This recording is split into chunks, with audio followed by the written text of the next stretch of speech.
Bom dia, boa tarde, boa noite. Não sei que horas vocês estão assistindo esse vídeo, mas para mim é início da noite, dia 30 de abril.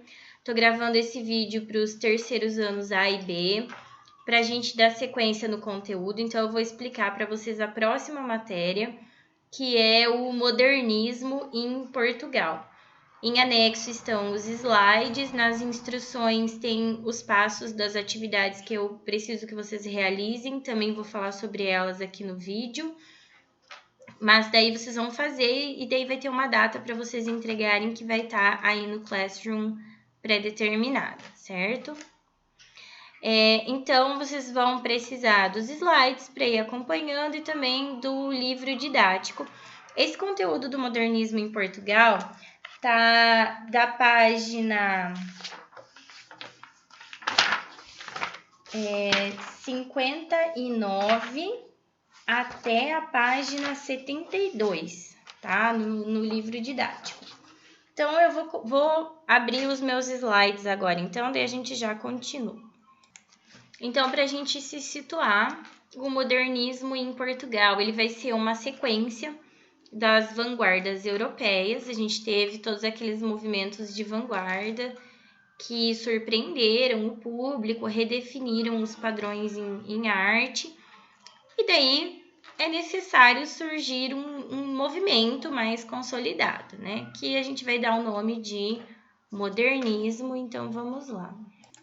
A gente vai começar pelo contexto histórico, então Portugal vive uma monarquia que vai se encerrar em 1910, quando ocorre a proclamação da República em Portugal.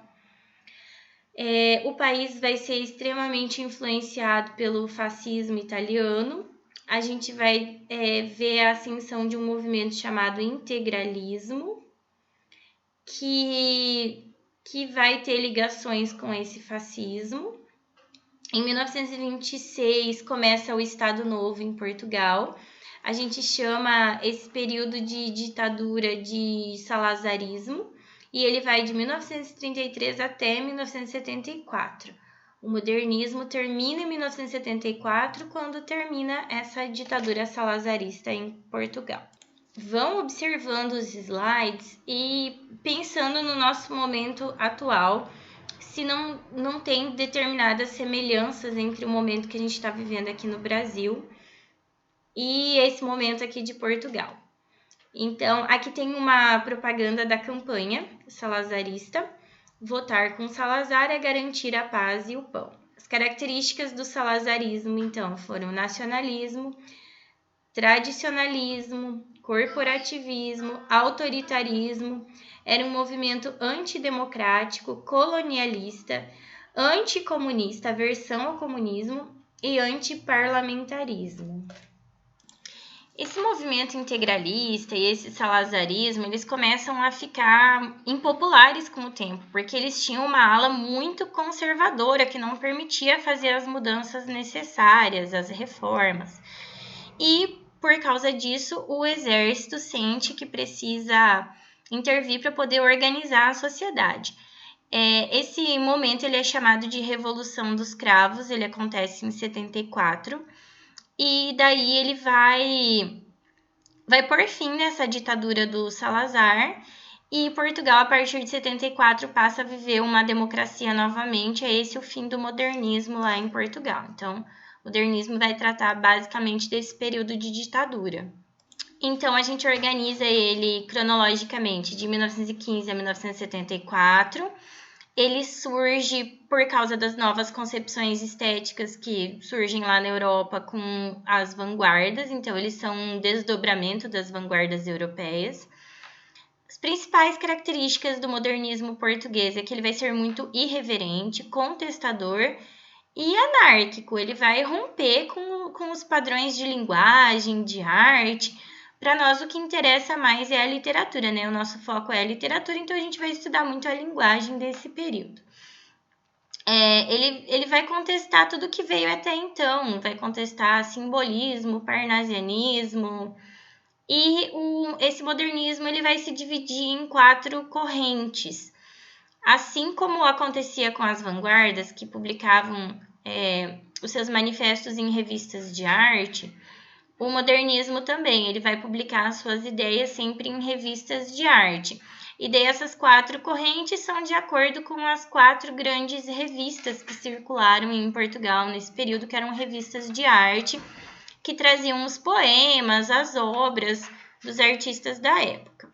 Então, em 1915, vai surgir essa revista Orfeu, que vai ser responsável pela primeira geração do modernismo em Portugal. Em 27, surge a revista Presença, começa o presencismo, que é a segunda geração do modernismo português. E em 1940, vem o neorrealismo, que é a terceira geração. E daí eu falei que tem 4 revistas, porque essa terceira geração ela é dividida em 2. Tem essa vertente neorrealista e tem uma outra vertente surrealista. Então, por isso que são 4 fases. Mas é a primeira geração, a segunda geração e a terceira geração, então dividida em 2 categorias. Então, a gente vai começar pelo orfismo. Ele recebe esse nome por causa da revista Orfeu, que é a revista de arte da época, e dele vai ter um grupo de escritores ali que vão ser os principais. O que eles queriam com essa revista? Em primeiro lugar, chocar a burguesia,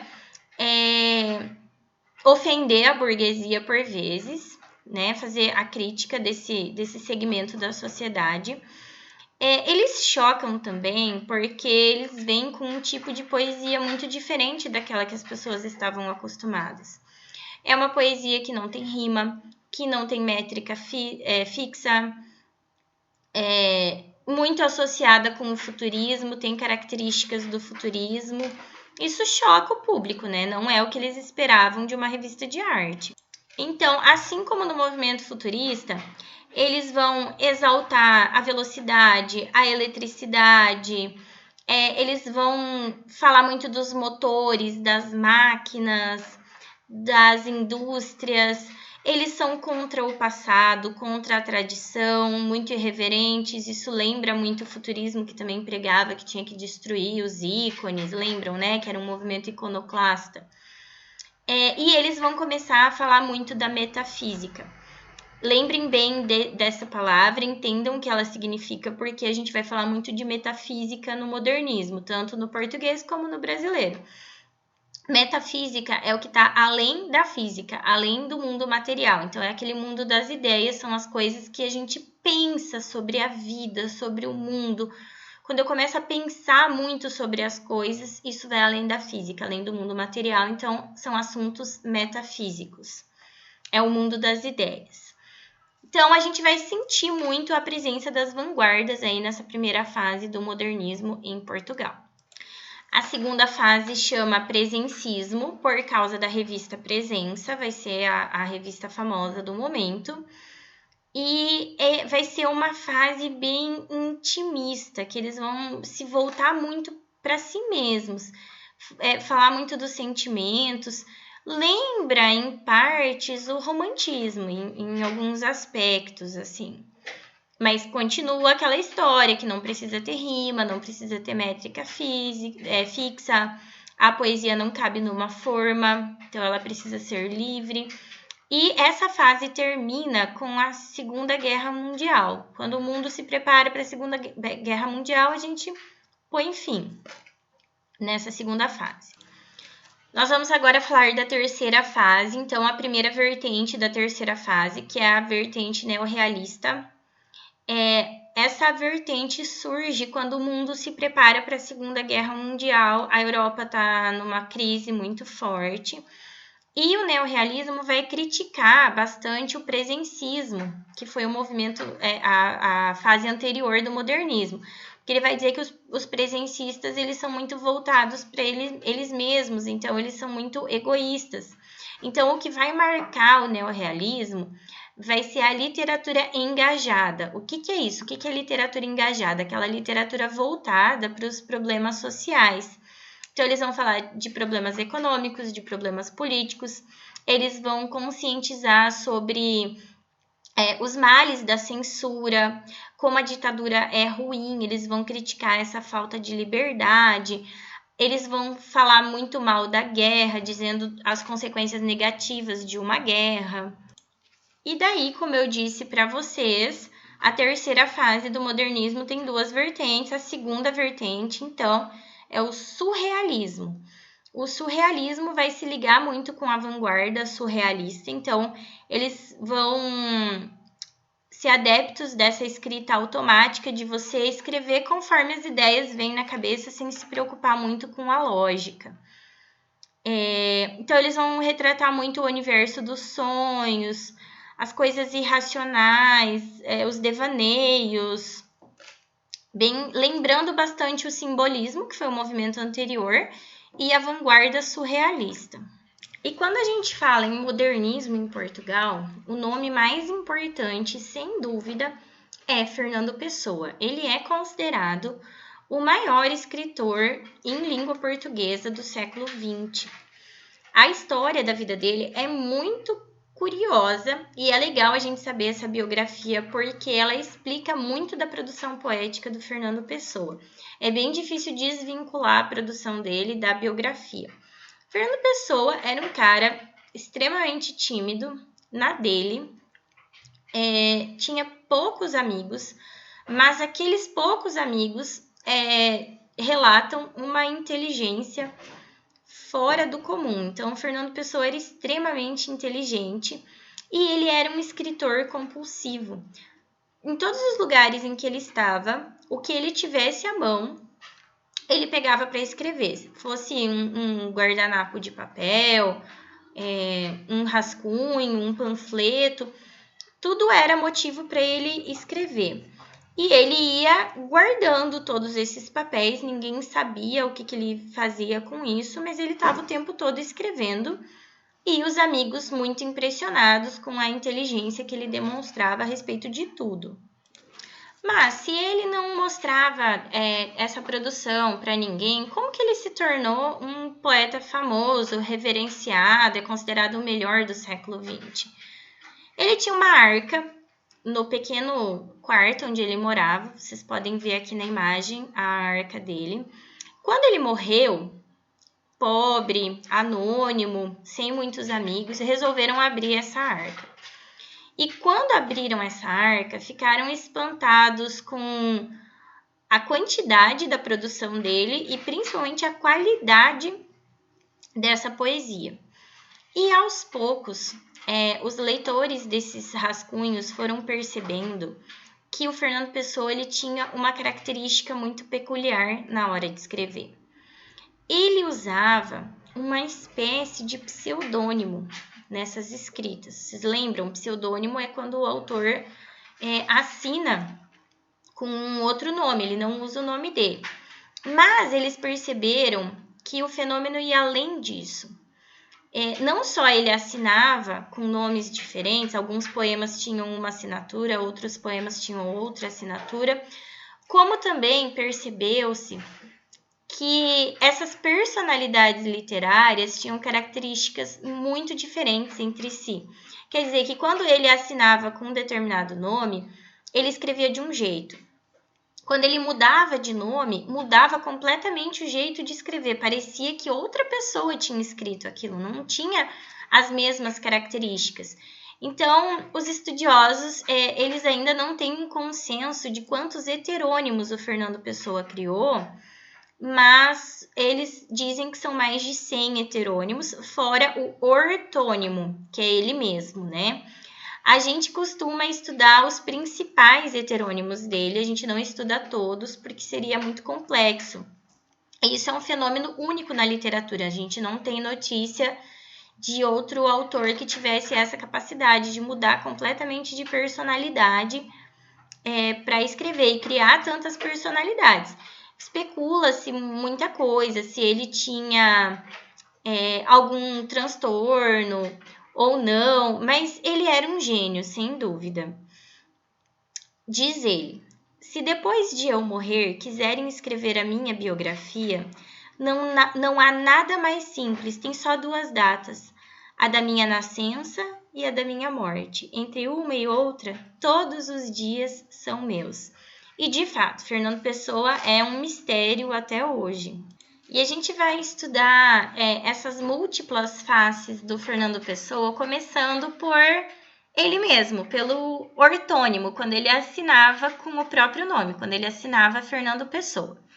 Nesse caso, os poemas dele, eles tinham algumas características.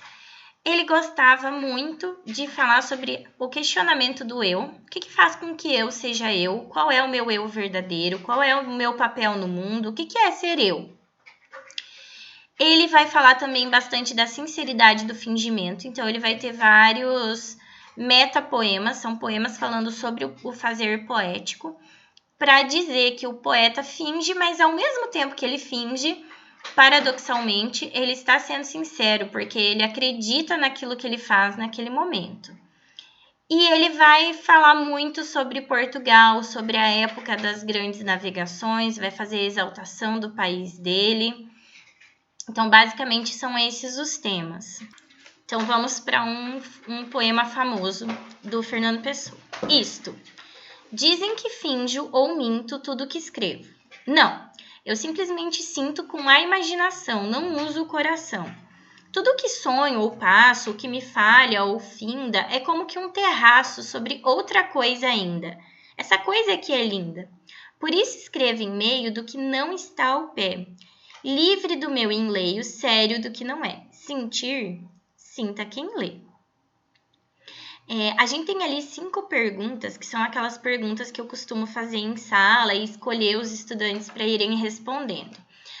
Eu vou ler as perguntas, vocês podem dar uma pausa no vídeo para vocês darem uma pensada, e daí eu falo a minha resposta, certo? Então vamos lá, vamos para a primeira pergunta.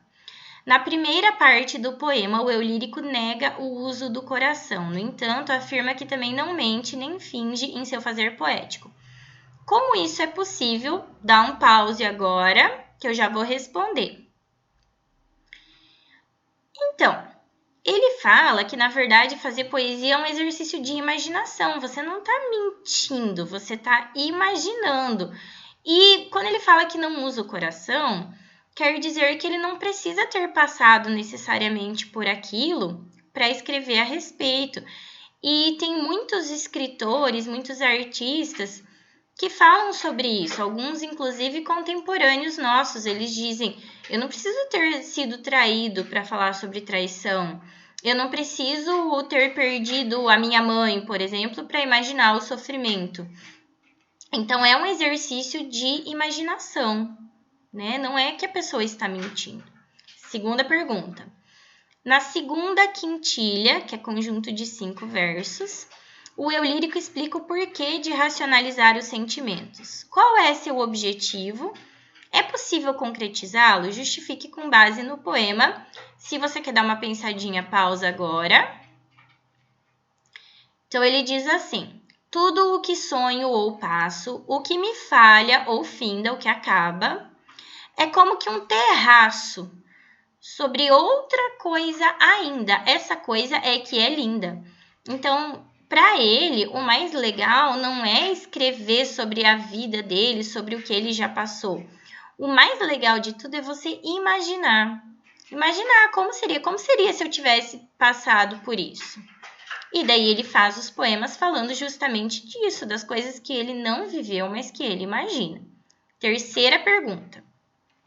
Na última estrofe, o eu lírico argumenta que ao escrever se distancia da realidade, intelectualizando os sentimentos e elaborando uma nova realidade. Que realidade seria essa? Tempo para pensar.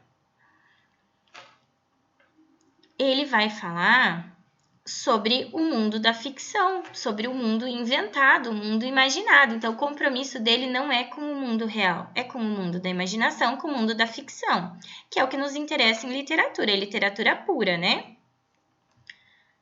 Quarta pergunta. Analise o último verso do poema e explique o novo papel que surge para o leitor a partir do século XX. Tempo para pensar, pode pausar, que eu já vou responder.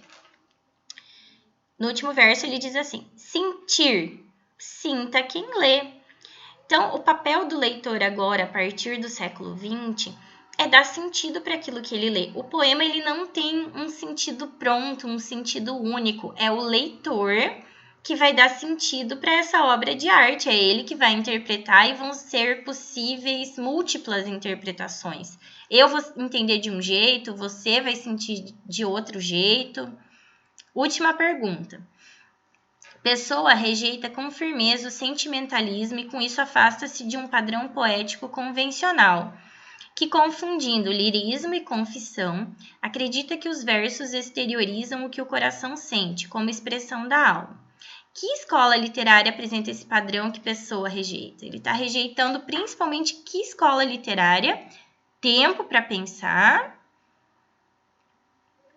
Resposta é o romantismo que ele rejeita. Ele vai falar que o romantismo é muito centrado no eu, no sentimentalismo. Ele não quer isso, ele valoriza muito mais a imaginação. Certo? Vamos adiante, então. Outro poema do Fernando Pessoa que eu gosto muito é Autopsicografia. O poeta é um fingidor. Finge tão completamente que chega a fingir que é dor, a dor que deveras sente. E os que leem o que escreve, na dor lida, sentem bem. Não as duas que ele teve, mas só a que eles não têm.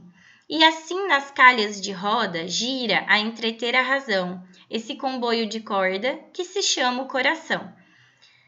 Primeira pergunta. Explique o sentido do título do poema. Então, pensem um pouquinho. Autopsicografia. Do que ele está falando? Pausa o vídeo, pensa um pouco. Psicografia é quando a pessoa incorpora um espírito, né? Quem é espírita acredita na psicografia, que daí os médiums teriam a capacidade de escrever o que os espíritos ditam.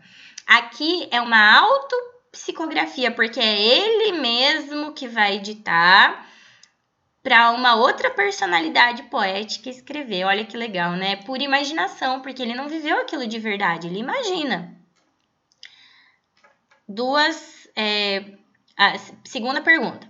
Quais são as duas dores do poeta? Pensem lá, leiam novamente o poema, que eu já vou responder. Diz lá, que chega a fingir que é dor, a dor que deveras sente. Então, ele tem a dor fingida, aquele que ele imaginou, e ele tem a dor real, a dor que deveras sente. Deveras quer dizer de verdade. Então, ele tem a dor fingida e ele tem a dor real, porque ele parte da dor real para poder criar essa dor fingida, né? A gente tem que se basear em alguma coisa que a gente viu, mesmo que a gente não viveu, a gente viu em algum lugar, né? Essa é a dor real. Terceira pergunta. O leitor sente essas mesmas dores? Essas duas do poeta, essa fingida e essa real? Tempo para pensar. Diz lá. E os que leem o que escreve na dor lida sentem bem, não as duas que ele teve, mas só a que eles não têm. Então, o leitor não sente a mesma dor do poeta, porque o leitor tem as suas próprias dores reais ou fingidas, imaginadas naquele poema, que não coincidem com a do poeta, não. Para ver, né, como a leitura é uma experiência extremamente pessoal. E a número 4. Calhas de roda são trilhos. E comboio de corda é um trem de brinquedo. Explique a metáfora criada a partir dessas expressões. Diz assim, e assim nas calhas de roda gira a entreter a razão, esse comboio de corda que se chama o coração. É como se o nosso coração, os nossos sentimentos, eles nos distraíssem da realidade, assim como um trenzinho de brinquedo que a criança usa para se distrair, para brincar, para imaginar. Então, os nossos sentimentos, eles nos dispersam um pouco da realidade. E a última pergunta, qual é a temática central do texto? Pensem bem, é um termo que eu já usei nesse vídeo. Novamente, a gente tem aqui metalinguagem, metapoesia.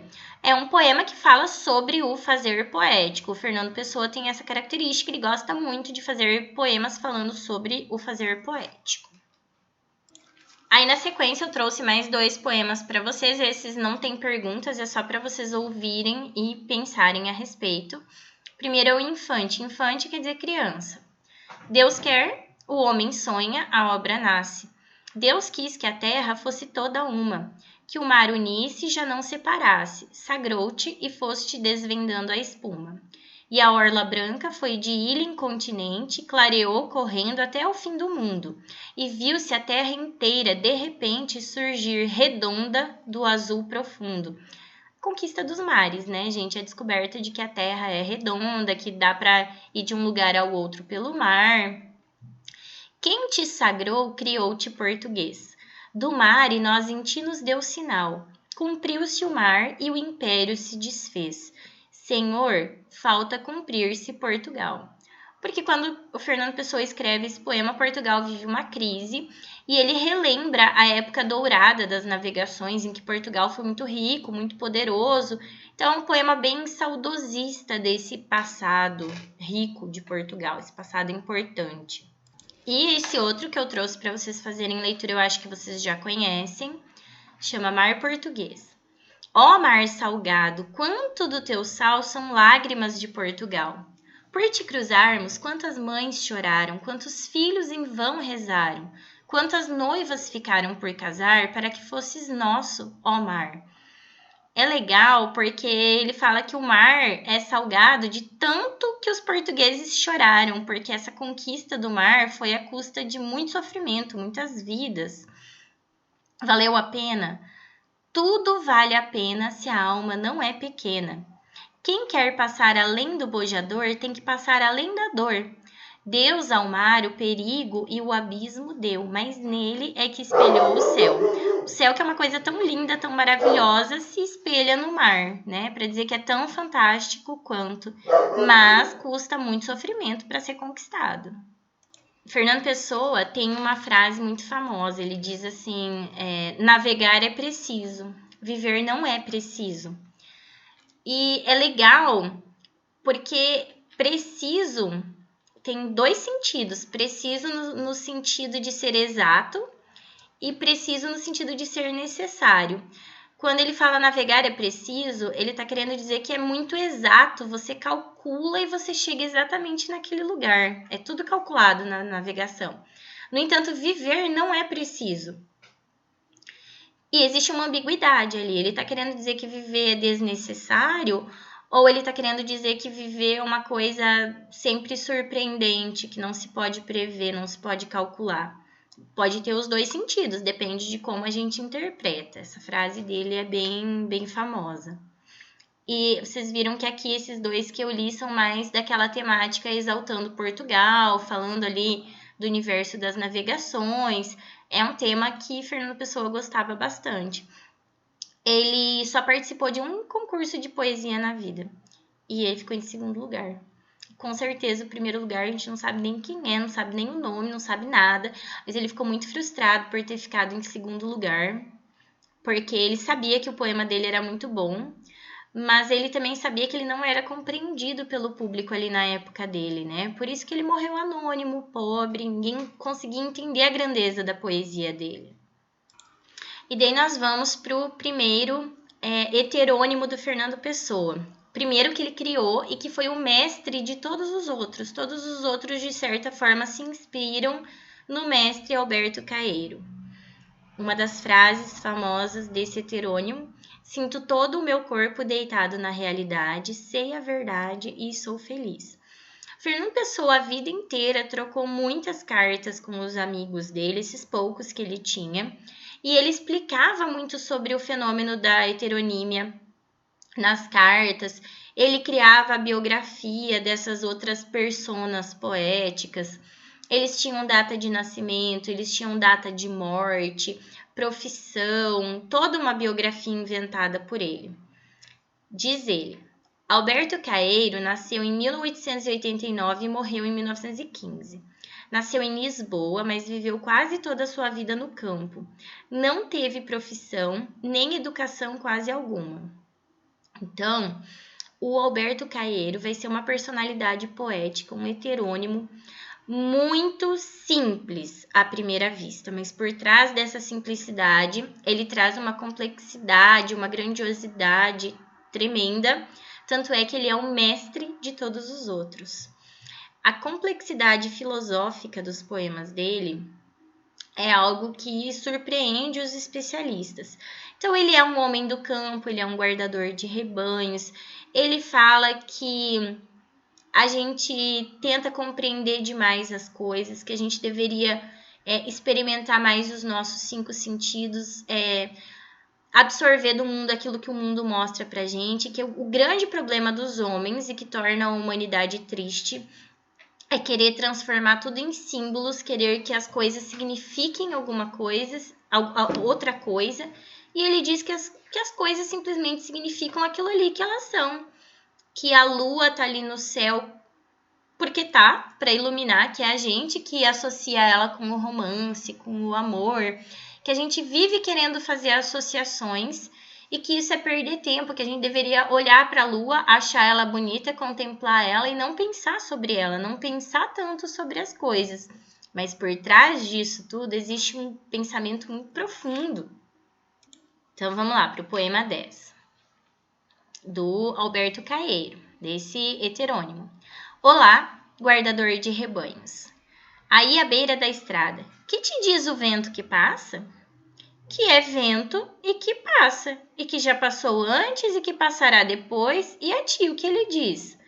Muita coisa mais do que isso. Fala-me de muitas outras coisas, de memórias e de saudades e de coisas que nunca foram. Nunca ouviste passar o vento só fala do vento. O que lhe ouviste foi mentira, e a mentira está em ti. Aqui, gente, ele simula um diálogo, né? É o Alberto falando com uma outra pessoa que passa. E a pessoa pergunta para ele, o que o vento te diz? Ele fala, o vento me diz que ele venta. Ou seja, o vento não quer dizer nada, o vento não tem um propósito, ele tá ali para ventar. E que as pessoas ficam querendo achar sentidos ocultos nas coisas e as coisas não têm sentido oculto nenhum, elas são o que elas são. Então vamos para as perguntas. Lembrem que cada vez que eu ler a pergunta, vocês têm que dar uma pausa, pensar e daí continuar o vídeo com a resposta, certo? Segundo o eu lírico, precisamos desaprender um olhar definido por nossa cultura em relação à natureza. Que olhar é esse? Essa ideia de que tudo na natureza simboliza alguma coisa. Se o céu está nublado é porque é um dia triste. Se o sol está brilhando, a gente fica feliz. Se tem borboletinhas, florzinhas, é uma cena alegre. A gente viu isso praticamente na história da literatura inteira e ele vai negar isso. Ele vai dizer, não, a natureza é o que ela é, o sol está ali para você sentir o calor dele, para você se aquecer. Se está nublado, vai chover, você vai sentir a chuva. E você não precisa ficar querendo atribuir sentidos ocultos para essas coisas. Segunda pergunta. Qual é, então, a filosofia de vida defendida pelo eu lírico? Que é para você curtir a natureza, curtir as coisas do mundo que estão ali para serem apreciadas pelos 5 sentidos e não ficar pensando muito sobre as coisas, porque pensar causa sofrimento e porque esses símbolos seriam mentirosos na visão dele. Terceira pergunta. Faça análise do poema considerando as rimas e a métrica. Tem rima? Tem métrica fixa? Não, não tem, né? É uma linguagem bem simples e bem livre. Tipo de vocabulário? Super simples, né? Sem complexidade. Tipo de linguagem? Também muito simples, muito direta, sem rodeios. Uso da metafísica. Lembram que metafísica é você ficar falando sobre as coisas abstratas, pensando a respeito das coisas. Ele nega a metafísica, né? Ele é contra a metafísica. Ele acha que não tem que ficar pensando muito sobre o sentido das coisas, porque elas não têm um sentido, na verdade. Conclua, quais os objetivos almejados com essa estrutura? Defender essa ideia, né? De que a gente deveria ser mais simples, a gente deveria olhar para as coisas e ver elas como elas são, sem ficar querendo atribuir muito sentido para elas, beleza? Próximo heterônimo do Fernando Pessoa é o Ricardo Reis. Diz ele a respeito do seu heterônimo, numa das cartas que ele troca com os amigos. Ricardo Reis nasceu em 1887 no Porto, é médico. Educado num colégio de jesuítas, vive no Brasil desde 1919, pois se expatriou espontaneamente, ou seja, quis ir embora de Portugal e veio viver aqui no Brasil. E ele é o heterônimo clássico do Fernando Pessoa, então ele vai se voltar para a antiguidade greco-romana.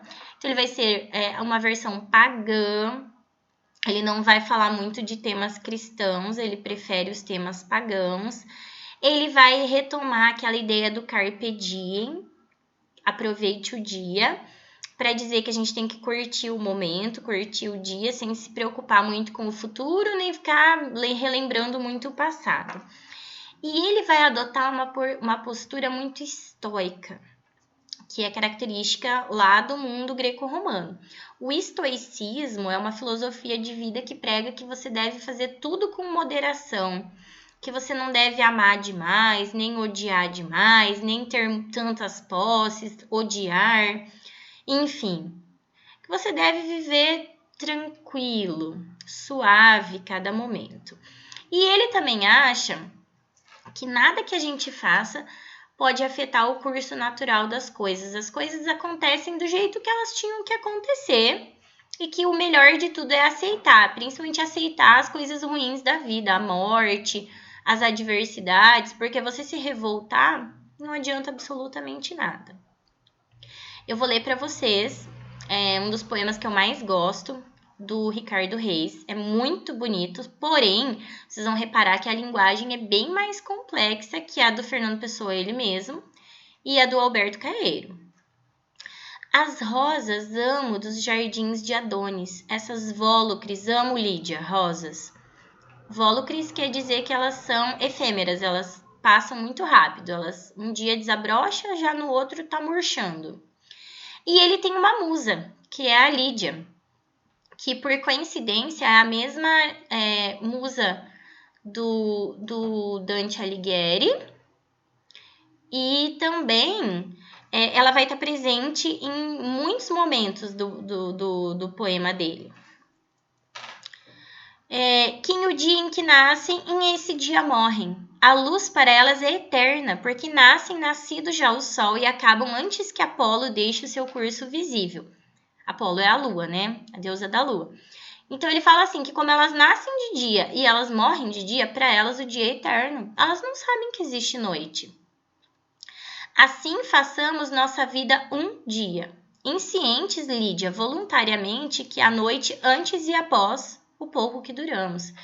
Se tem noite depois, ou seja, se a gente vai morrer e não vai ter nada depois, tanto faz, porque a gente nasce é dia, a gente morre é dia, então o que a gente tem que aproveitar é o dia, é a vida, sem ficar pensando muito sobre o que vem depois.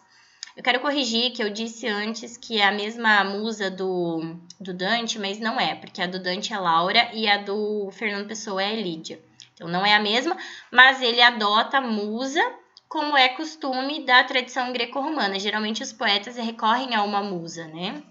Então ele sempre vai fazer os poemas para Lídia. Outra personalidade poética do Fernando Pessoa, outro heterônimo, vai ser o Augusto de Campos. Diz ele sobre esse heterônimo.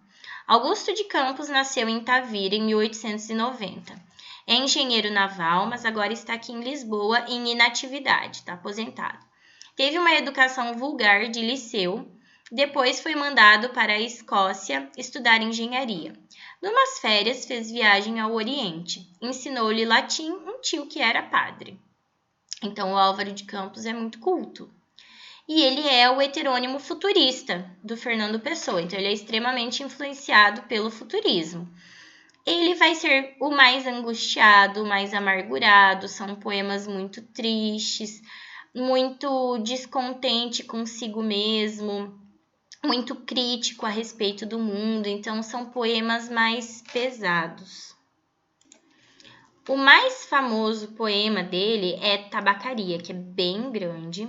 Vocês vão ver que dá vários slides, eu não vou ler todo ele, mas ele foi considerado pela crítica literária o melhor poema em língua portuguesa do século XX. Ele é considerado insuperável. Qual que é a historinha desse poema aqui? É um cara, o eu lírico do poema, ele olha pela janela, como se fosse, aqui tem uma fotinho das janelas, né, onde ele morava de verdade, o Fernando Pessoa. E daí esse heterônimo dele estava lá na janela e de frente para essa janela tinha uma tabacaria. E a tabacaria do outro lado da rua funciona como se fosse assim um ponto que lembrava ele do mundo real. Quando ele estava devaneando muito, ele olhava para a tabacaria e se lembrava da vida real, do mundo real e parava de ficar, enfim, na metafísica. E ele tem um tom muito triste, assim. Ele começa já dizendo: não sou nada, nunca serei nada, não posso querer ser nada. A parte disso, tenho em mim todos os sonhos do mundo.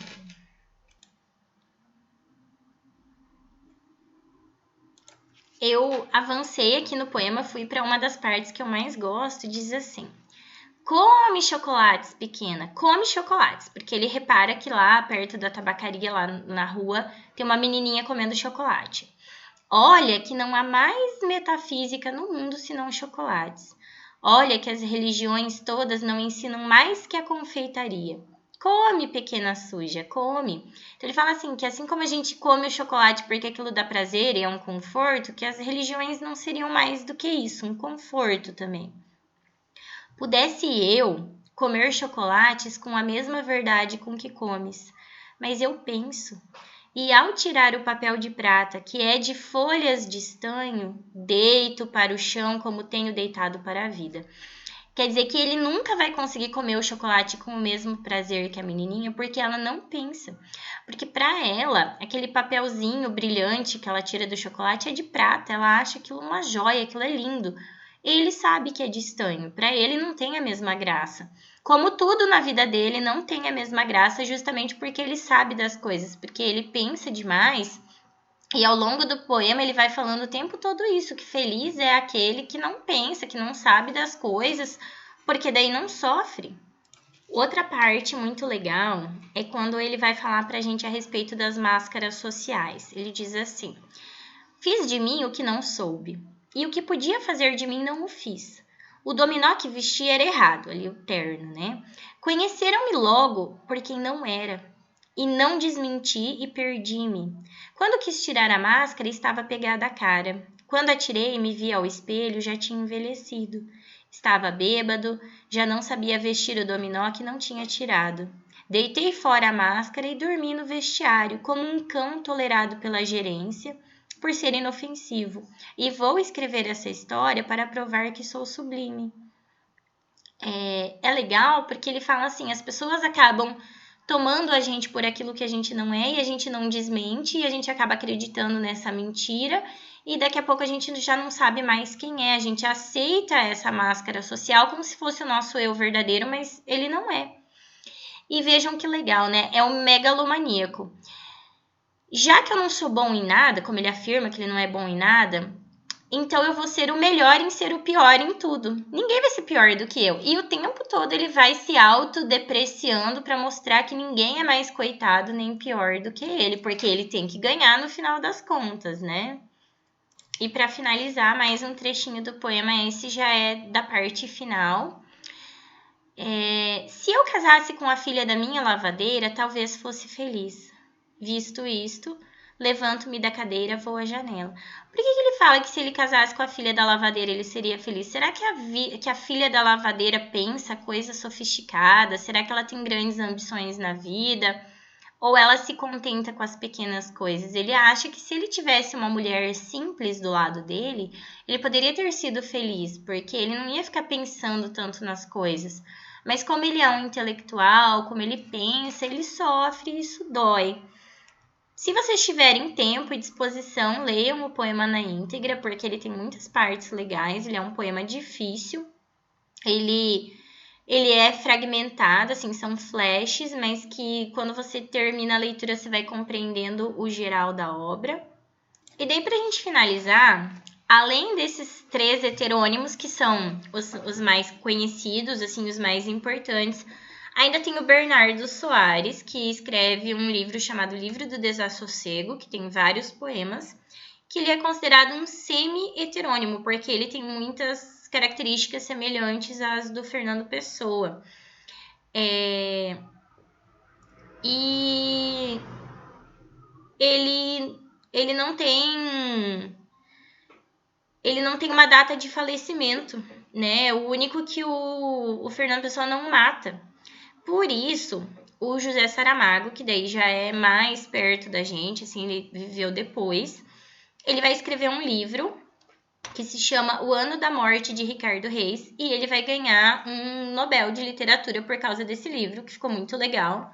Porque daí, já que o Fernando Pessoa não matou ele, o Bernardo Soares, então ele imagina, né, o que poderia ter acontecido, certo? Só corrigi um errinho, troquei as bolas aqui. Eu falei que o único que ele não matou foi o Bernardo Soares. Na verdade, foi o Ricardo Reis. O único que ele não matou, né? Dos heterônimos dele. Então, o Ricardo Reis é que o José Saramago vai pegar para escrever aquele livro. O Bernardo Soares, ele é considerado um semi-heterônimo, porque ele não tem uma personalidade muito marcante. Então, ele fica meio ali no meio do caminho para ser o próprio Fernando Pessoa, beleza, gente? Não tô editando o vídeo, tô deixando ele correr solto, então vai ficar esse errinho, mas tô explicando para vocês a correção, beleza? E daí, assim, outro nome extremamente importante para o modernismo português é a Flor Bela Espanca.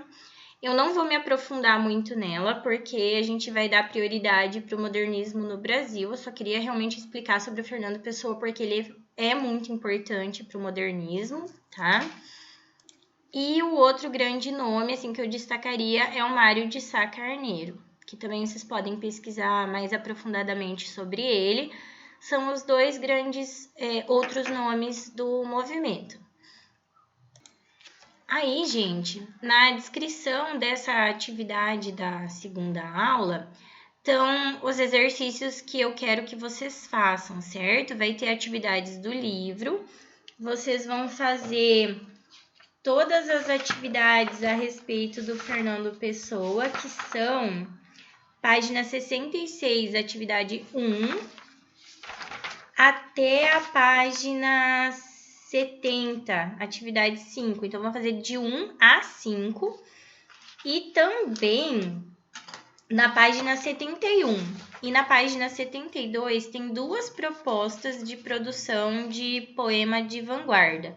Vocês vão escolher uma das duas, ou a página 71 ou a página 72, e vocês vão fazer uma produção de acordo com as orientações que estão ali. Não façam plágio, não copiem da internet, porque senão eu vou saber.